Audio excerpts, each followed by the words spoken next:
COVID testers on your team. Has it impacted you in terms of guys to get out and run and do the things that y'all want to do? Has it been an impact? No, not really. I mean, obviously, if you have a positive, then it going to take whoever's with them or around them for a 10 to 14-day period. So, if you have a positive, then it certainly affects who's able to work out and who's not. But I can say we've been very good here. We've done a nice job with this COVID, and I'm very proud of the way our players have handled it. Okay, I got more, Kyle, but I'll come back in at the end. Yep, I got you. Nikki, do you have questions? Sure, yes. Coach, when you guys start the walkthroughs and whatnot, how do you really determine, depth when you're starting those things? Like, how do you go through? Do you just start with what they were working with last year? How do you go about that? Our depth chart, obviously, we have one now, Nikki, and it'll be a revolving depth chart, I'm sure. There'll be some guys that certainly are there for good, but you have to have a first way to line them up. So we certainly have a depth chart now. A lot of it has to do with last season, maybe the season 4. A lot of it have to do with what we saw in the 8-week off-season program as well. So we're going to have a 1, 2, 3. We're going to do some things of 2 spotting, do some things where we can get everybody out there, reps. Obviously, we need to look at the kids, and of course, in a walkthrough, you're not going to be able to determine whether they can go hit and run and tackle and all those things, but you are going to be able to see who's retained the information from these meetings. You saw the freshmen come in. I know you haven't been able to see them work out, but was there anyone that surprised you with how ready they look, the freshmen specifically? They all looked really, I thought they all came in and looked like they was in pretty good shape. Andy Boykins came in. He looks good. He's a little bit over 300 pounds. And Malik came in, looked good. I think all of them, we always take a picture of them when they come in as freshmen and then when they leave. And certainly what a huge transformation in all of them. But I was pleased with the way they came in. I really like the group. They've got a great attitude. You have to find people that want to be at Arkansas and want to play the game, and I think we did in this group. I'm pleased at how they came back or started. Thanks, Coach. Nate, do you have questions? You're muted, Nate. Am I okay now? You hear? Sure. Sam, just with the corona, kind of the not knowing whether the season will start or not, how hard is that to kind of keep the players motivated that the season will be on schedule? Well, I think the media thinks we're not going to have a season more than we do, and so there hadn't been 1 ounce of conversation between myself and our team about not having a season. So it's not hard to motivate them about not having a season because we all believe we're going to. If it changes, we'll adjust. But we're preparing for September 5, and that's what we believe is going to happen. If it doesn't, we'll just have to figure out what our next step is. But it hadn't been hard because we don't talk about it. And as far as just when you do get to put the ball down, just how much installation can you do in these, the non-contact practices? Yeah, I think quite a bit. We're going to use our special teams in those practices as well. So they're going to give you an hour, 6 hours a week. However, you're going to divide up the week. You have 1 day off, but you're going to get 6 hours a week for walkthroughs. And we're going to use some of that in special teams. So I'm assuming we're going to get, somewhere around 4.5 hours of walkthrough, specifically offense and defense. And we need it, and we'll get that times two, and hopefully that'll get us ready for when 2 days start the 7th of August. And finally, are all your grad transfers, will they be on hand at least by the time that practices start in August? Yeah, I believe all our grad transfers are here now. Well, they are. Every grad transfer we have has been with us for a little bit. Thanks. I'll let somebody else take a shot. Thanks, Nick. Tara/Mike. Yeah, Coach, you mentioned some of the media don't think there's going to be one. There's a lot of fans out there that are saying this, and I'm wondering how you guys deal with it. I mean, it's all over message boards, all this typical social media. There's not going to be a season. There's no way they can play. Fans who love college football just seem to somehow, some of these people have given up. And in the absence of real knowledge, there's a lot of crazy talk out there. I mean, we were dealing with a situation yesterday where a good source was telling us, you guys were sending everybody home today. And obviously that's nonsense. But how do you kind of deal with this whole backdrop with all that going on? Well, you know, I learned a long time ago, media is very important, but it's also, it can make your team and it can break your team if you pay a lot of attention to it. And so we're going off of facts of what we know. I'm in a head coaches meeting every Thursday morning at 7:30, and I'm going off of facts from the SEC commissioner. And so all speculation, I mean, we could speculate for a month, and some of us be right, a lot of us be wrong. I'm just going off the facts of what the SEC commissioner is telling us, and we're going as planned to have a season September 5th. And I don't know, honestly, I don't know how you can possibly prepare a team if you look at it any other way than that. I don't know if you wanted to ask about the 2 days thing. I thought that was a good question. We were talking about if there were a possibility right now of you guys starting up 2 days and all. Tara, I'm so old that I just say 2 days, and I mean fall camp, but every time it comes out of my mouth, it comes as 2 days. I've not heard one thing about 2 days or anything of that nature. When I say that, that's a mistake by me. I mean just fall camp. That's my fault. Good, thank you. Bob? I think you're muted, Bob. Okay, how about there? There you go. Well, I'm a technical wizard. Hey, Sam, I know you haven't gotten to see Rakeem in practice yet, you know, running in like a real practice, but I'm sure you watched a lot of film on him. You've got to be around now for a while. Kind of what's your take on how he's getting ready for this year, how determined he is? Because he's had great individual stats, but the team hadn't won. I know that's a big thing, you know, for him. You'll have to ask him that same question because he'll know the answer better than I do. But I do know this, that we're really happy he came back. He has great leadership skills. He's motivated, and I love him. I'm very, very excited to see him perform this year, and I'm very happy he's Arkansas Razorback. And he's working extremely hard, and obviously he knows what this senior season holds for him and for the football team. And the better he is, the better our football team's going to be as well, and the people around him. So I've been really, really excited about him, and I think he's going to have a heck of a football season. And, he obviously was very productive, but I know a while back you talking to him about how he can get better, how he can raise his draft stock, obviously how he can help you guys win more games. Where do you think he can be better specifically? Well, what can he do better? What can you guys help him do better?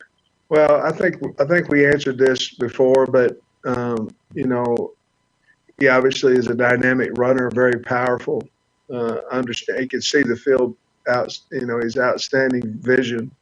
In our report that we got back and we shared it with Rakeem is that we need to get him more pass protection reps. That'll help him in the league.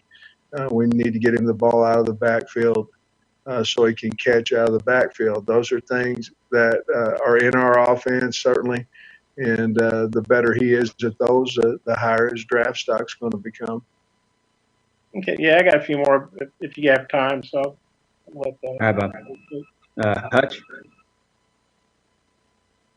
Yeah, Coach, I was just wondering, I know you can't be with the guys during their workouts and stuff, and last time we talked, you weren't sure how much interaction you'd have with them. Now that you've had a couple of weeks, I mean, have you been able to have any in-person interaction with the team, and what's that been like? Not much, to be honest with you. You know, we've had some kids in here for academics and need to get better, or we're doing great, and we're able to talk to them about that. But not a whole lot of conversation between us face to face with the football team, besides our strength staff. And then I'm not sure if you'll be able to answer this or not, but with Crawford coming in from Oklahoma, I was wondering if you could maybe provide some insight on how y'all were able to make that work scholarship-wise. Cause I think most of us thought you had hit your limit for this year. Is there any insight you could give us on that? Yeah, he just pushes forward to next season, so he'll count in the count for next year. All right, thank you. We're full, so we'd have to push him forward. Thank you. Ty? Yeah, Coach, kind of just with the parents, I know as a freshman, that's kind of like one of the more difficult times transitioning, going from your parents' house and then going to college, being off on your own. What reassurances did you give the parents who moved in their freshmen this weekend? If you really look at this recruiting cycle and you look at it, let's say that you came in January on your official visit, and normally what happens between now and then? Well, you probably get 3 or 4 times to see them in the spring because you're going to go by the school and see them. They're probably going to come to the spring game, which is number 5. And so you're probably, or they may come down in between those times, but you're probably missed out on 4 or 5 opportunities to see the young man and his family. So we were much more concerned this year than any year at all in getting our freshmen here, because it's a relationship business, and it's hard to build relationships over the phone or over Zoom. So we made a conscious effort of trying to make sure that we're talking to our kids as much as we possibly can, because we felt like we lost at least 4, maybe 5 face-to-face opportunities with our recruits. So obviously our entire staff Friday was over to the quads, and we were able to visit, and our whole Friday was trying to make the parents feel extremely comfortable that they were leaving their kids in the right hands. And so that's all you can do, really, and communicate. We know how much of an impact Danielle has with the basketball program. Just with your wife, Jamie, Coach, how much of an impact does she have on the Arkansas football program? I don't really know. You'd have to ask her. I mean, she's a great supporter of myself and the football team. I'm not for sure that she's unbelievably active right now, because, to be honest with you, really can't be socially. But she's my right-hand woman, and I'm excited that she's willing to help me recruit, because it is a family, and she's a big part of our football program. Thanks, Coach. Tracy Schapp, you got anything?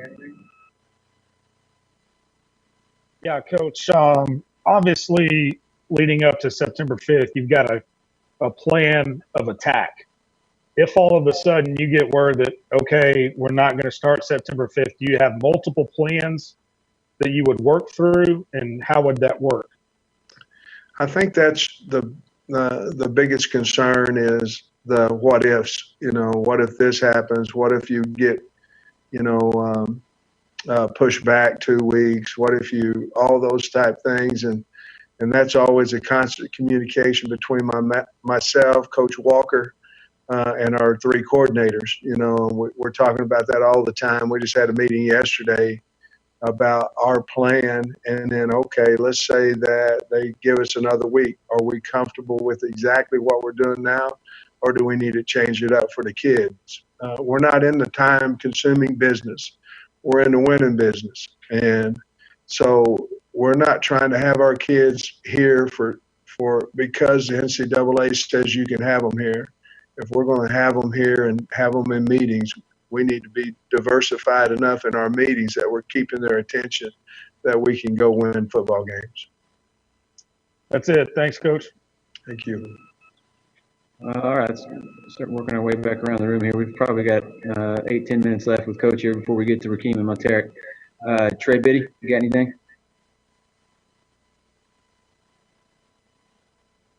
Yeah, Coach, I got a couple of questions. I was wondering about your offensive line last year. It was pretty light overall, and I know a lot of guys have made some gains. Has there been, what are we looking at right now for some of the key players in terms of, getting up to that 300 plus range?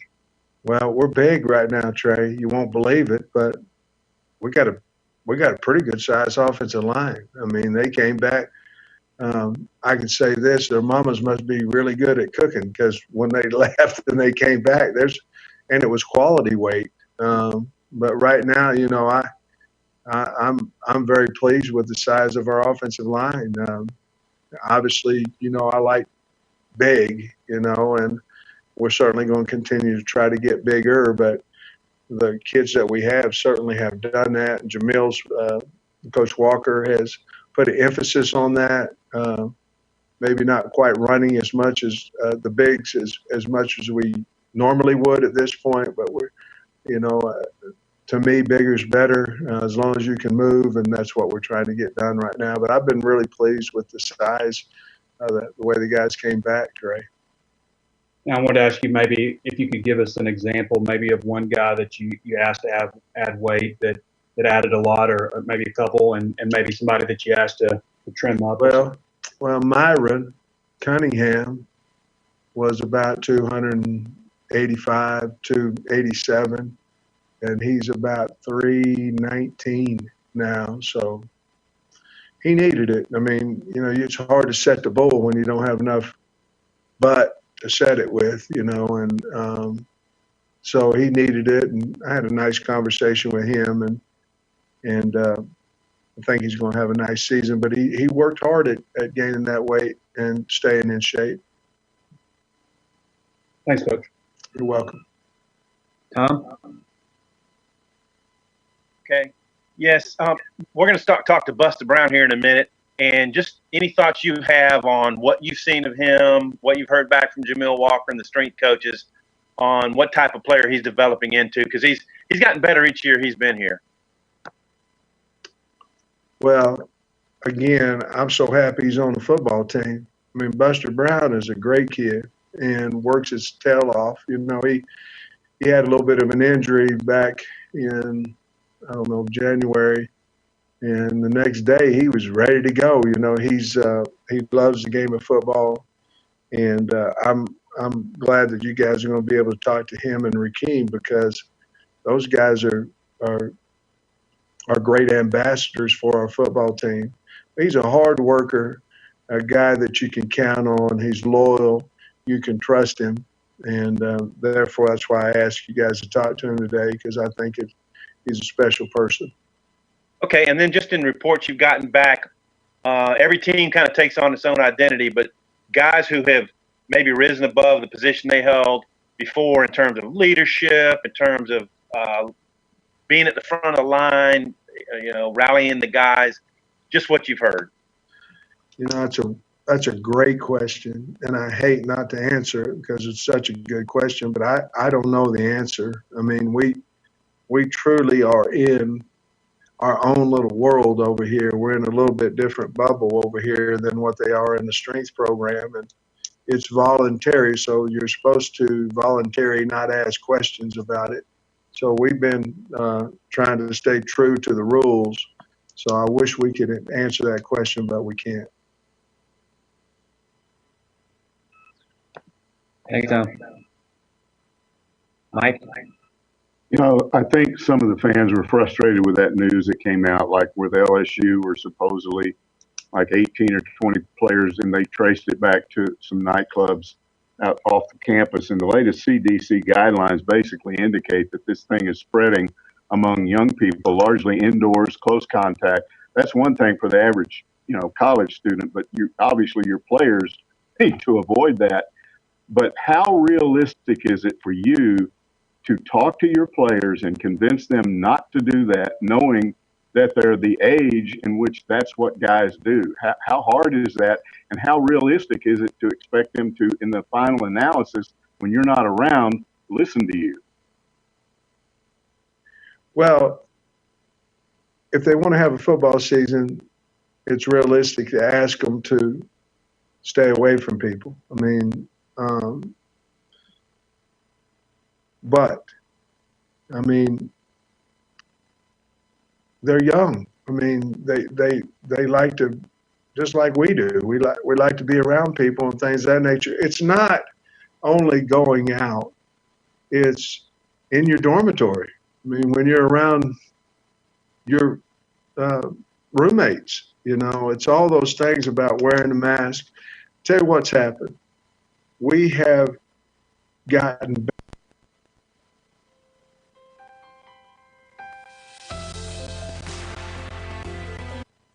and we've gotten a lot better. You can see it outside the building. You can see it coming in the building.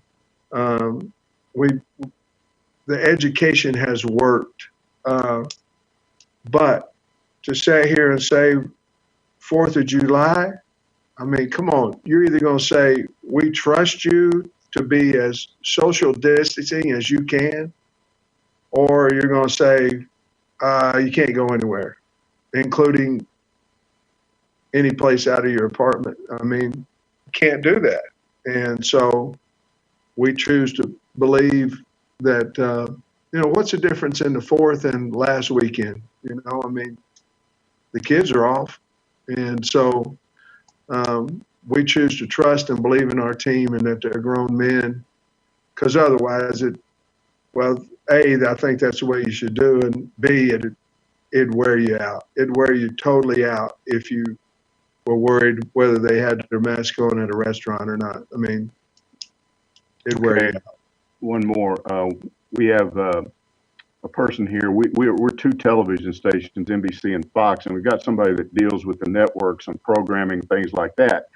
And he told me last night that he had talked to someone at each of the networks that said, in asking about college startup, he said the indication that the networks had was that the various athletic conferences were sort of waiting to see how things worked with baseball, Major League Baseball, and the NBA to kind of get an idea of what's going to happen with them, come September. I mean, have you heard anything like that's going to help if it works?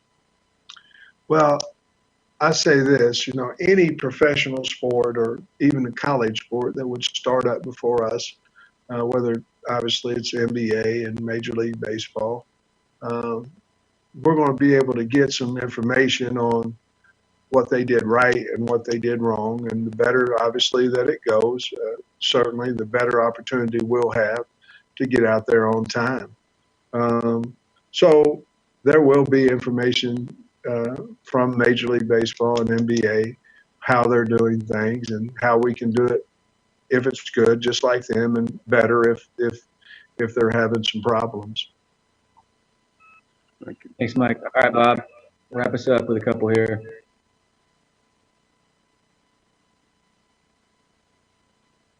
Muted, Bob. How's that? You hear me? Okay. Hey, Sam, something else I wanted to ask. I know I'm not the sharpest knife for the You're drawer. fine. Know that. Hey, I guess between sitting out at A&M, the JUCO, and then you're the second staff he's had here, he's working on his fourth staff. I would think that would have to mature a guy. I know you haven't been around those other staffs. What do you think about Rakeem going through all that? How could that maybe help him going into this last season? I don't know if it has a lot to do with what his thinking is or not. I think you're going to be able to interview him here in a minute, and he'll be able to tell you. But I do know this: ever since we've been here, he's been awesome. and he's been outstanding. He's worked his tail off, and so I don't know exactly everything that motivates him. He'll have to tell you that, but he's done a heck of a job for us. And I know you talked about, the plan is for fall football, but I've read some stories. I've seen Paul Feinbaum, some interviews on his show, and there's, I guess, some school of thought out there about flipping the football season to the spring because maybe there's going to be a anecdote or whatever you call it, a shot, and then there'd be a better chance to have more fans in the stands, more revenue. Is that anything you've heard? And if so, what kind of credence do you give that? Well, sure, I've heard it. I mean, I've heard a lot of stuff, So what do we say about the spring? I mean, I don't know. I mean, I think before it gets to that point, they're going to cut the season down. I think it starts the season later. I don't know. There's so many scenarios right now, but so you'll know, we're planning on September 5. Okay, that sounds good to me. I hope it works. We all do, Bob. All right, we're going to bring Rakeem and Monteric in here.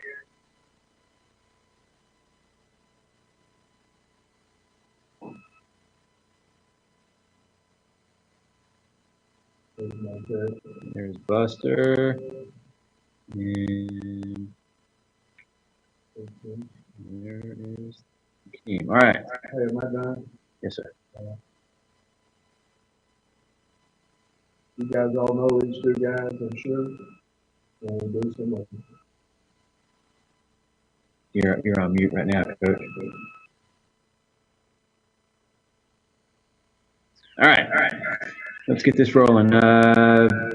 So make sure you address who the question's for, and 2 questions apiece per reporter. That way we can get around. We've probably got about 15, 20 minutes, closer to 20 with these guys before we got to let them go and get ready for a team meeting. So, Trey Biddy, you want to lead us off here? Hey, Monteric, it's Trey Biddy. I had a question for you first. I was just curious, during the time away, what were you able to do as far as workouts and I guess doing the things that you needed to do to come back in shape? What were some of your goals? And then since you've been here, what have you been focused on to improve on next year? Well, during my time being out, I had surgery in January, and I had to do rehab, during that time. So I wasn't gonna be able to do the spring. So I was just working on my own and just doing rehab throughout the day. And my goal for the team is to be more vocal as a leader. Coming in my freshman and sophomore year, I didn't play that much, and I wasn't being vocal. So my goal is to be more vocal and being more involved with my team. What was that injury? Sports hernia. Sports hernia. Okay. And Rakeem, Coach had mentioned that he wanted you to get better to improve your draft status as a pass blocker and as a receiver. How has that been coming along, and what are some of the things that you've done to improve in that area? Really this summer, really like over this little, virus, I just like in Houston, I go to like wide receiver workouts, stuff like that, and just catch the ball with them. And then pass blocking, I just been trying to get stronger, really, you know what I mean, in the weight room. So just getting big upper body. Thanks, guys. Tom? Hey, guys, this question's for both of you. What insight can you give us into what the strength and conditioning and the agility stuff you guys are going through, what it's like, who's rising up as leaders, and just what the spirit of those workouts are like? I can say for me, everybody been working at tail off, and we've been listening to Coach Walker and everything, listening, going by him, and everybody been working out tail off. The guys that emerged to me was Greg Brooks and Jerry Jacobs. Them guys have been stepping up lately, into leadership roles and improving their role.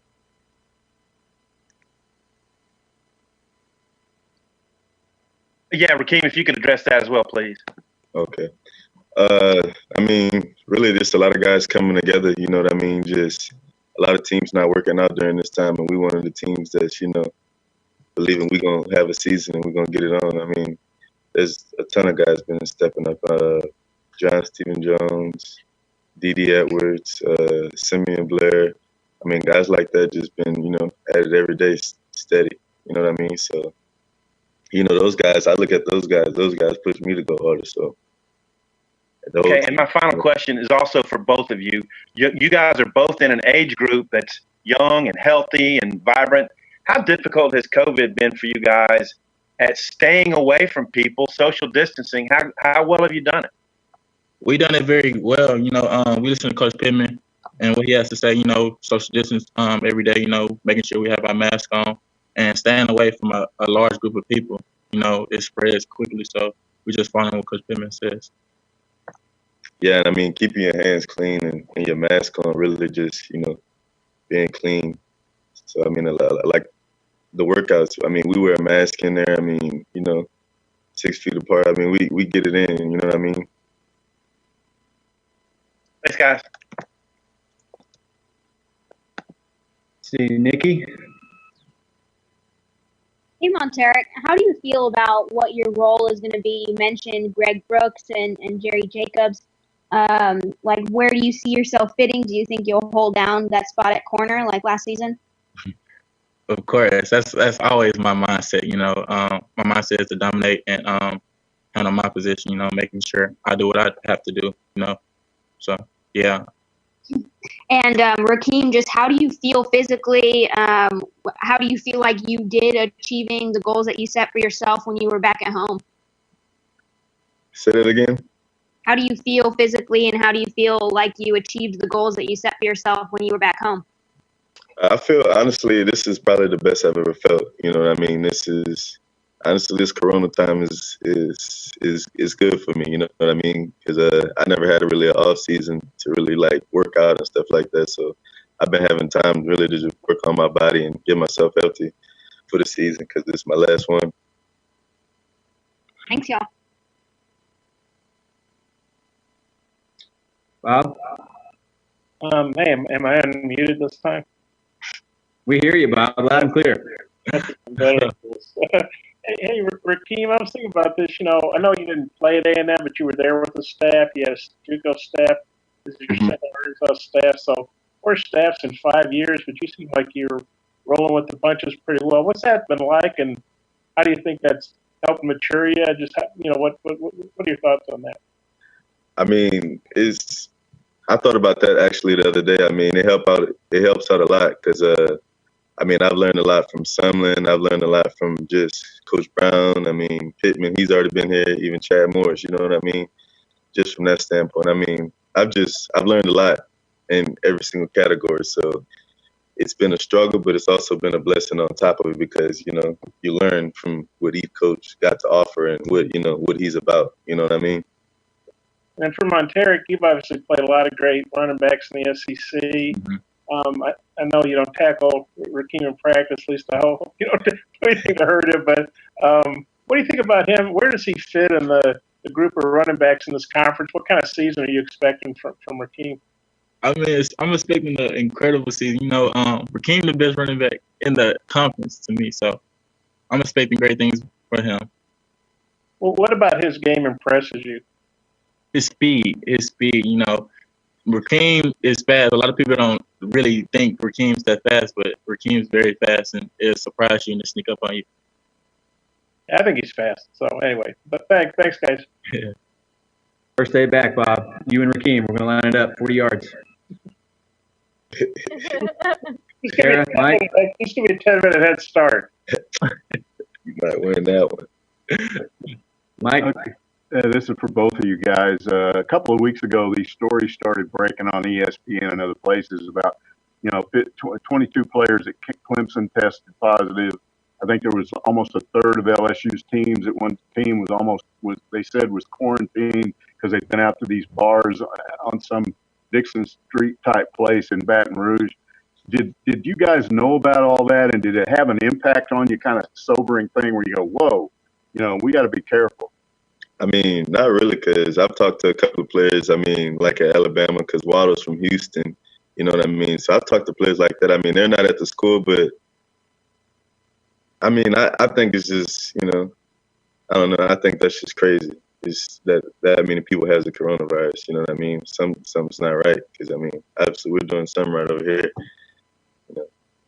It kind of surprised me, just we just follow what Coach Pittman says. We you really see it on social media, so we kind of knew about it already. So we just adjusted to that and did what they wasn't doing. Following the rules, making sure we doing what we supposed to do.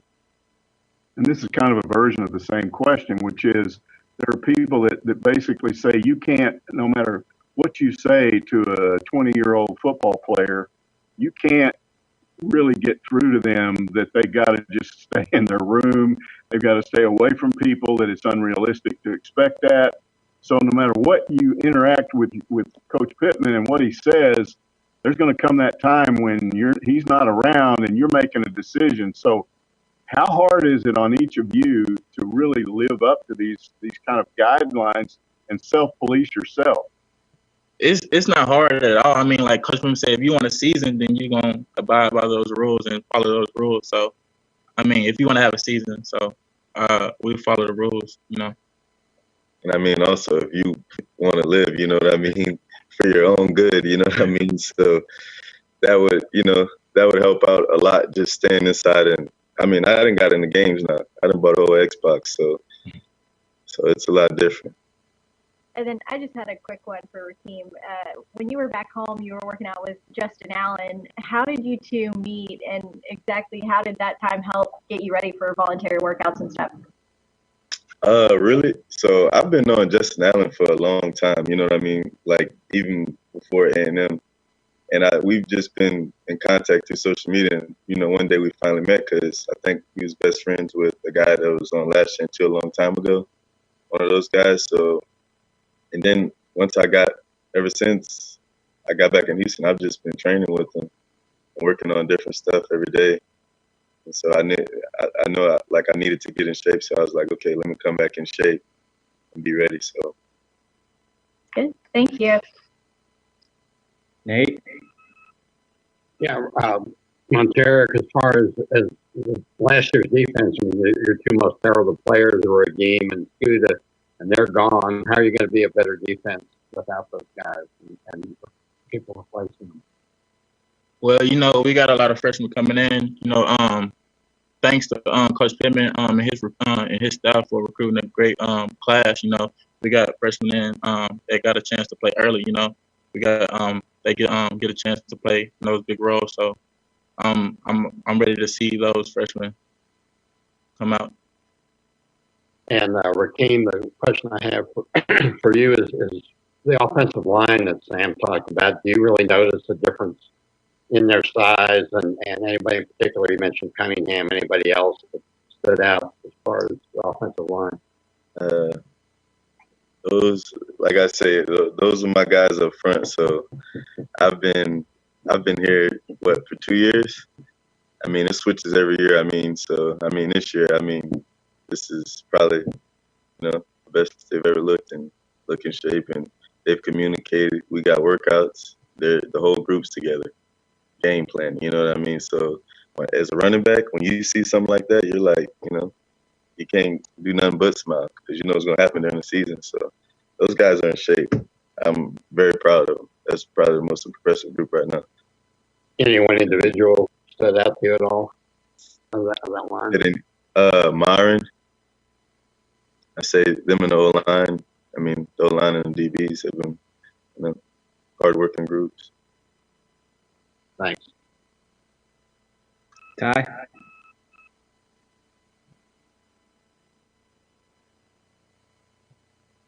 Yeah, guys, just looking back in this past couple seasons, when you look ahead to this year, why are you guys confident in the first year under Sam Pittman and in 2020 that you guys can get this thing going back on track? I mean, as both guys. As you look at Coach Pittman's record, I mean, it speaks for itself. Coming off 2-10 season, a lot of people don't expect a lot from us. So we coming in with the mentality that we got a chip on our shoulder and we ready to dominate every game. And I mean, he was at Georgia, so he knows what winning's like. You know what I mean? So that's why I came back. I trusted in him, and I trusted in the guys on the team already that we could be. Because a guy like me, I know what we got on the team, and obviously some outsiders don't know what we have, but people gonna see Pittman's the guy. And Rakeem, with you, with Kendall as the new offensive coordinator, have you talked to any Baylor or Florida Atlantic or Houston running backs about how he used them in his system? No, not really. But I've talked to Cam Akins a long time ago, and just really see how Kendall Browse is. But I've known him in high school, so I've communicated with him a couple of times, and his offense is is a real high tempo offense. So you got to be in shape to run, and so that's also a great guy, and Jeff Traylor knows him too, so he talks well about him. So Kendall, is a great guy. Great shot. This is for both guys. What's been the motivation through this pandemic and then this offseason for you guys to keep moving forward and get ready for this season? To get over on every other team, basically. You know what I mean? Because, obviously the teams you see right now are not together. In Arkansas, we're together. We basically got our whole team here right now. And we're all training. So that's motivating us to win. You know what I mean? Obviously, we haven't been winning. So that's what we're trying to do. So we're going to need everybody. Like Rakeem said, everybody's not working out. So we just trying to be here every day. Workouts are voluntary, but we treat it like it's mandatory. So we here every day, and we just trying to get the edge on everybody else. And then also for you, Rakeem, you just mentioned Jeff Traylor just a little bit ago. How much do you and he interact, and what's it like now with him down at obviously San Antonio, UTSA, and you're here in Fayetteville? Oh man, it's like I told him I was gonna come see him, but I talked to him probably twice a month, I think. So I mean, it's good talks every time we talk. You know what I mean? So.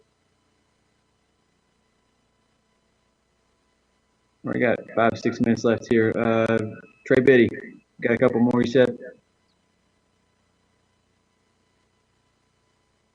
Yeah, I got a couple more. This is for both guys real quick. A lot of times when there's a coaching change, the new coach that comes in, the AD will look for somebody that's drastically different than the last coach. And I was wondering if there's anything that Sam Pittman brings to the table that that stands out as different, whether it's culturally or the way he communicates with you guys, or maybe something that was missing before that he's brought in. I was wondering if you guys could comment on that. Yeah, honestly, Pittman's obviously, as everyone knows, he's a straight up dude. He's gonna give it to you like it is. So I mean, coming in, I knew he was a real dude. Not most coaches gonna give it to you, straight on the plate. They're gonna sugarcoat everything, but Pittman's gonna set you straight. He's gonna tell you, and you're gonna get it done. And if you don't, you're gonna have consequences. You know what I mean? Kind of old school type of coach. So I really like it. Yeah, Coach Pittman is a straight up guy. Like during the coaching change, when we was looking for a coach and we found out Coach Pittman was gonna be our coach, it wasn't no mind of me transferring. I knew I was gonna stay because Coach Pittman is a great guy and he was here previously. So Coach Pittman is a great guy and he's straight up. And Monteric, I was wondering if you could maybe tell us a little bit about how the secondary is looking. Like, who's working at nickel? Is Greg Brooks still going to be a nickel? Is Jalen Catalon going to be free safety? Who's working behind you? That kind of stuff. And you guys just work out, or any depth chart that you might have in your head. So far, I don't know the depth chart, but I can say we got guys that will step up. Like Nick Turner, Jerry Jacobs. Malik Chavis, Ladarius Bishop. But I don't really know the depth chart right now. But look out for those guys. Those guys working hard too. Is anybody specifically working at nickel or expected to be there? Maybe. Greg Brooks, Jerry Jacobs. That's it. Okay. Thank you. Thanks, Kyle. Yes, sir. Tom, you want to wrap us up here? A couple questions?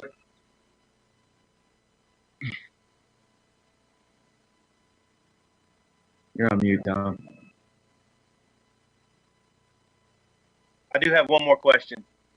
Guys, there's a lot of social change in the air, and Sam Pittman went down to the protest in Fayetteville, and I just wonder what you guys think of how he stands in terms of being with you guys and just what he's meant to you guys in that manner. You can say that again. Coach Pittman's stance, you know, there's a lot of political and social stuff going on, and just how he went down to that march and just what he stands for. You know, what you think of him in that regard. Honestly, as a head coach, I wouldn't know what to do, but I thought he was probably one of the best coaches that handled it well. He you know what I mean? He represented his team well, you know what I mean, during that time. So during the time, I was very proud of Pittman. You know what I mean? He reached out to a couple of players, and you know what I mean? So that that's big. Yeah, like he just handled the situation well, for what I think, you know. I'm done. Thanks, guys. Thanks, Kyle. Yes, sir. All right. Appreciate y'all. We've got to get Rakeem and Buster to a team meeting. So good to see everybody. I'm going to be reaching out to a few of y'all, trying to figure out how we're going to operate moving forward here over the next month and into the season, just to try to figure out how we can best serve y'all on getting your work done and where we can assist you. So if you need anything, let me know. We'll see you soon. Thanks, everybody. Thanks, Kyle.